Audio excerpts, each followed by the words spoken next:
Hello everybody and welcome to From Poverty to Progress, the channel that promotes an awareness and understanding of human material progress. My name is Michael Magoon. I am the author of the From Poverty to Progress book series. The first book in my book series is entitled From Poverty to Progress, and it explains the origin and causes of modern progress. My second book, which I am happy to announce is now available on pre-release, is called Promoting Progress, a radical new agenda to create abundance for all. I take the lessons learned from the theories in the first book and apply a concrete progress-based reform agenda to promote widely shared economic growth for all. And stay tuned to the end of this video for a free book giveaway. Today I'm going to ask the question, can solar cars really happen?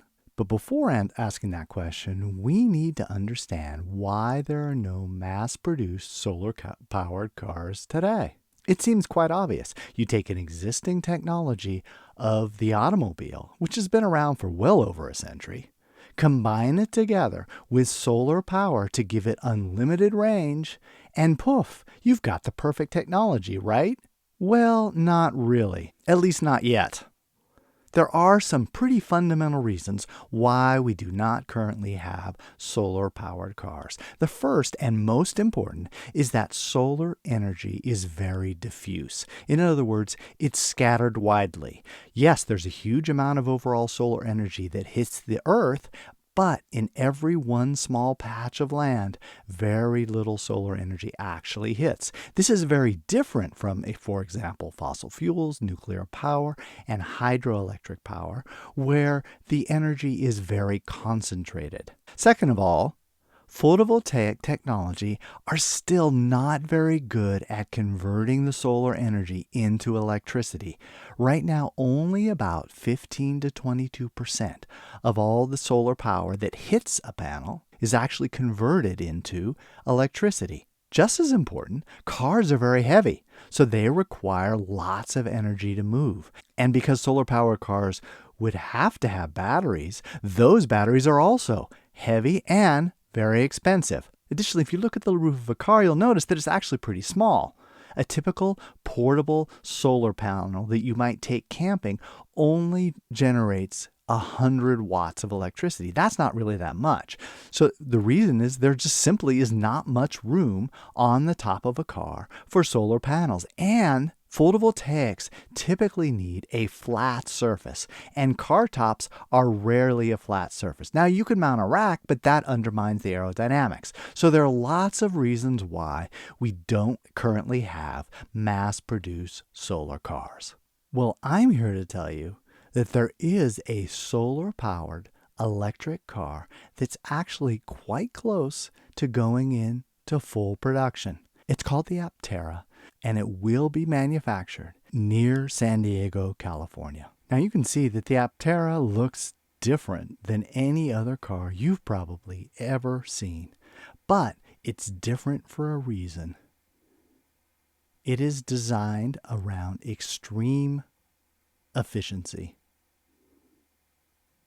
and that brings a lot of benefits both to the buyer and to society in general. Now, before I go further, I want to go over a little bit about the specifications of the Aptera. The cost is $25,900, which is fairly affordable. It is a two-seater, which is a big deal for most people. It cannot carry 3, 4, 5 people like many cars. It is an electric car.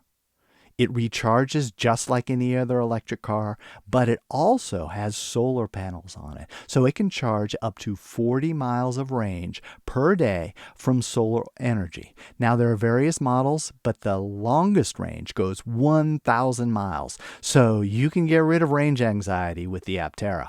It has a fairly sizable trunk, 32.5 square feet, which is bigger than most compact cars, not quite as big as an SUV.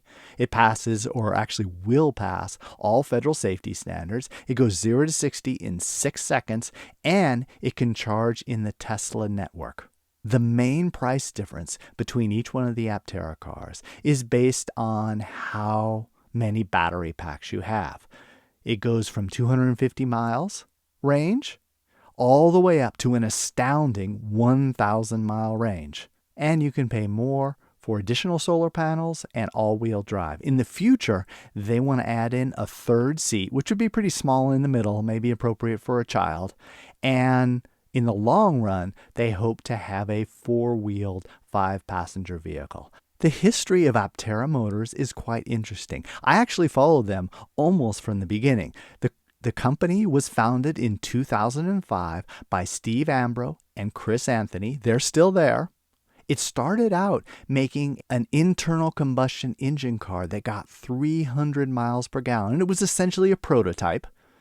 And it competed in the X Prize. And that's when I found out about them. Essentially, the X Prize was running a competition to see who could get the best gas mileage in an automobile. This was in 2010. They did fairly well, but they did not win. And then that first version of Aptera Motors went bankrupt in 2011. Now, the story I heard is that the investors insisted that automotive executives come in and run the company, and they essentially ran the company into the ground. And this is one of the things that happens with entrepreneurs. A lot of times, they actually lose control of their own company as they bring in other people to run the company. So that should have been the end of it, but it wasn't. In 2019, the company was reformed with the original founders. And they decided that instead of using an internal combustion engine, they were going to transition to an electric car with solar panels. And what enabled that were far more efficient batteries and solar cells than were available back in 2010. So just to be clear on the status, they are not actually producing cars right now. They have a production intent vehicle built, which means they know exactly how the car is going to be built, but they haven't actually rolled it out for mass production. They have almost all their third-party vendors have been contracted out, and they're going to be doing final assembly in their Carlsbad, California factory. So the status basically is now they're waiting to go into full production. They need the financing, and they say that they will go into full production 12 months after they secure that financing. They currently have a waiting list of around 40,000 people. It's just a $100 refundable deposit. I actually have a deposit in myself. I'm not 100% sure whether I want to buy. I'm mainly excited about the technology and unsure if that's what I really want to do for my own family. But I'm really interested in the technology. So now let's face it, Aptera is a niche market car. First of all, it's a two-seater. For most people, that's a deal breaker right there. They will not do a two-seater. It's also electric. Electric cars have grown fairly rapidly, but it's still quite unusual, and a lot of people have serious reservations, particularly in the area of range. Probably the single biggest problem is that it's kind of funky looking. And now, I don't know, maybe you like the look of it, maybe you don't. I really, honestly, I can't decide whether I like it or not. I don't care. I like the technology, but I know that how a person's car looked is very important. And there are a lot of people that are going to be turned off. And let's face it, this car is really not realistic as the main car for a family with children, which is a huge part of the overall market. But there are a lot of advantages with Aptera. First of all, the base model price is quite affordable. The range is pretty astounding. It can actually go farther than internal combustion engine cars, and it can clearly beat every electric car on the market. It also has a lot of advantages of low operating costs. You can save at least $1,500 a year in gasoline. You don't need oil changes. You're going to rarely replace the brakes because they're regenerative and so they wear much slower. And it looks like the insurance costs are going to be significantly lower because it's technically not an automobile. It's going to be insured as a motorcycle because it has three wheels. It also is not tied to gas stations or electric charging stations. That is a big win for a lot of people. Plus, it's eco-friendly. For some people, that doesn't really matter. For other people, it matters a lot. Well, let's take a look at what your potential savings might be. Aptera has a nice little calculator. It has a solar exposure level map for the world, and you can see that most of the world, there's a lot of variations, but most in the world is kind of in the middle under medium. So I'll choose that for now, which will be most of the United States other than the Southwest. And we said 29 miles per day is the average, so I will choose that. And let's compare it to a gas vehicle. And let's see. My car gets about 24, which is pretty close to average, so I'll choose that. And then I'm paying, I forget exactly, let's just say $4.55 for now. So that leads to your results here. And this gives some of the advantages of Aptera. You can see that per day, on average across the year, you will be able to drive 26 miles per day from solar power alone, which equals almost 10,000 miles per year, where you don't have to use gas or electricity. Number of charges per year. This is where it gets interesting. 3 per year. Now, I'm pretty sure this is assuming there aren't any long-range trips. So I would say as long as you're not doing long-range trips of more than, say, 50 miles in a day, you will only have to charge essentially in the winter once per month. And that will save you almost exactly $2,000 per year in gasoline. Over 5 years, that's $10,000. That's pretty astounding. So now let's go back and let's see. I will compare it to an electric car. Now, I'm not sure which electric car. Oh, how many kilowatts per? I know in California, I'm trying to remember. I think it's like around 25, which is very high. So you can see that even compared to most electric cars, the Aptera saves a significant amount of money. There are also some serious disadvantages that go along with the Aptera. Again, it's a two-seater. I keep saying that because I think that's the single biggest problem with it.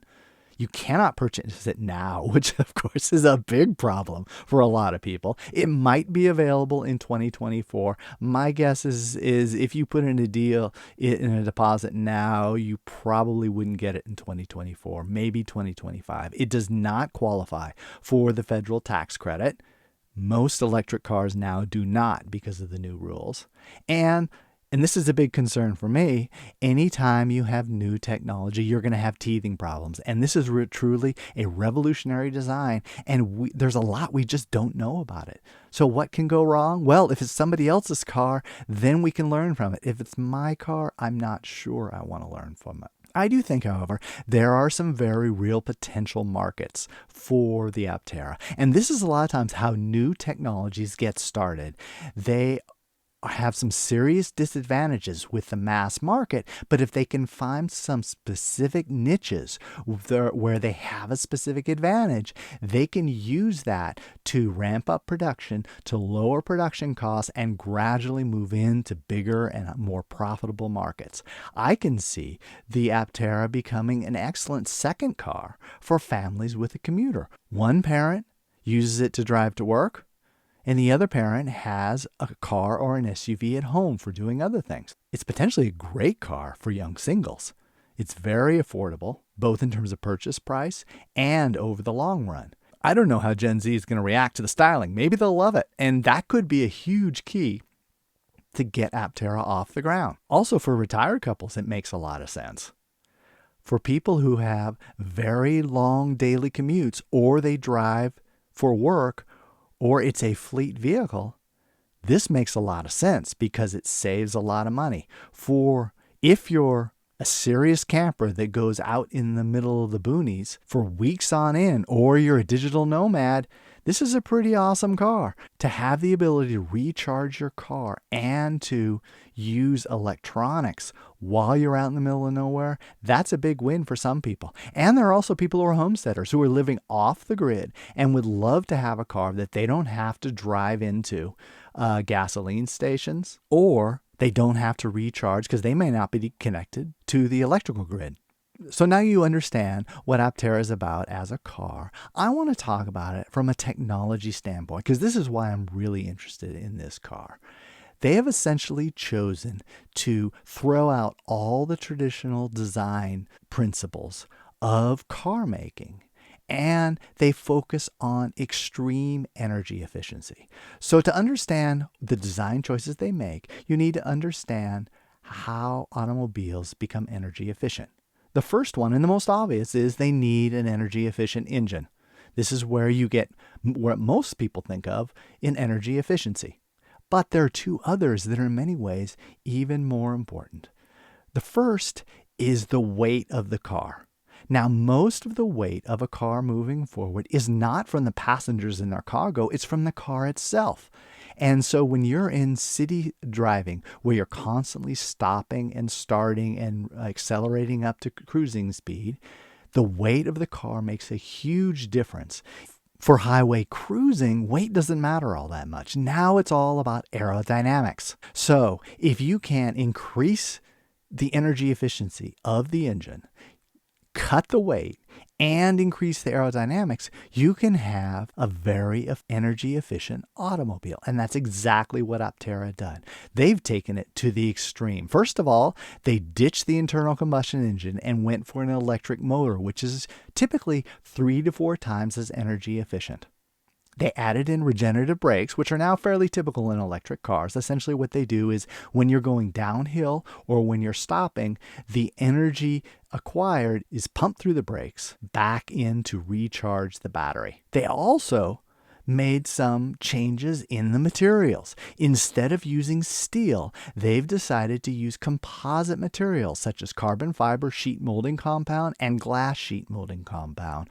These are 7 times stronger than steel for the same amount of weight. The body comes in 6 different panels: the front, back, the 2 sides, the roof, and the bottom. And each one of them is made of a different composite material. And they're essentially snapped into place, which makes assembly way easier than a traditional automobile. And most importantly for the end result, the car weighs 1,300 pounds. Now, for comparison, take a look at some of the other models that are typical today. A Toyota Corolla weighs 2,955 pounds, or more than double the Aptera. A Tesla 3, which is the most widely selling electric car, is 3 times the weight of an Aptera. And a Chevy Suburban is more than 4 times the weight of Aptera. This gives Aptera a huge advantage in energy efficiency. The Aptera body design may look funny, but it's funny looking for a specific reason. It's funny looking in order to be extremely aerodynamic. It has a drag coefficient of 0.13, which is astounding. A typical production car is going to be over 0.3. The best car on the market right now for aerodynamic is the Tesla Model 3 of 0.23. So we're talking some extreme aerodynamics, which means that when it's cruising on the highway, it's using far less energy. So what enabled all this extreme efficiency were technological innovations that have happened over the last 10 years. First of all, there's been constantly improving efficiency of solar panels. You probably heard about this. Solar panels are far better than they were 20 years ago. Second of all, the solar panels are cheaper because now we have mass production. We gradually learned how to produce solar panels, particularly in China, for lower and lower prices, making them more cost effective. At the same time, lithium-ion batteries have gotten better in performance, lower in cost and weight due to technological innovation and improved production capabilities. They've also used composite materials that have rarely been used in cars and hub electric motors. Essentially, the motor and brakes are out on the wheels. So with all that extreme efficiency, that leads to a lot of very real advantage. First of all, there's lower operating costs, which I talked about before. And because it's so light and it's so efficient, now suddenly solar panels become viable. With a traditional car, the solar panels simply do not generate enough energy to make it worthwhile. But with the extremely lightweight and aerodynamic, suddenly solar panels do become viable. And all that efficiency means that a much smaller battery is required. So let's take a look at the solar panels. You can see that they're essentially diamond-shaped solar panels on the roof, the back panel, and the front hood. Altogether, they generate 700 watts, which is pretty impressive. A portable solar panel that you've probably seen camping typically generates about 100 watts. So this is 7 times that. That is an impressive number. Even more impressive is that it charges up to 40 miles of range per day if it's in the sun. It will charge while it's parked and while it's driving. So what that means is it does not need a garage or an electric charger for daily use. Now, this is massive for a lot of people who don't live in a house where they can easily recharge in their garage. So for comparison purposes, the average U.S. driver drives 29 miles per day. So if you're living in a relatively sunny climate and it's in the sunny half of the year, most likely you won't have to charge at all unless you take long-range trips. Let's do an example here. Let's assume that you drive 29 miles per day. That's a pretty long commute. And you do another day for errands, so that's 6 days per week. And then once a month, you take a long road trip. Most likely, you will only have to plug in after each road trip and once per month in the winter. Because there's a lot less sun in the winter in the northern hemisphere, you're not going to be able to cover all your daily driving with solar power. And now you get additional advantages for having a smaller battery.